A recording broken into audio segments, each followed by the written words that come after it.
ఇది గౌరవ సభ కాదు.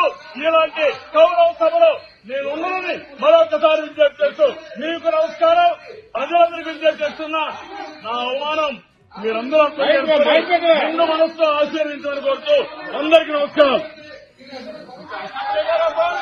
ముఖ్యమంత్రి ఈ హౌస్ కు వస్తాను తప్ప అదర్వైజ్ నాకు ఈ రాజకీయాలు అవసరం లేదు. ఇది గౌరవ సభ కాదు. ఇలాంటి గౌరవ సభలో నేను ఉన్నానని మరొకసారి విజ్ఞప్తి చేస్తూ మీకు నమస్కారం. ప్రజలందరికీ విజ్ఞప్తి చేస్తున్నా. నా అవమానం మీరందరూ రెండు మనసుతో ఆశీర్వించాలని కోరుతూ అందరికీ నమస్కారం.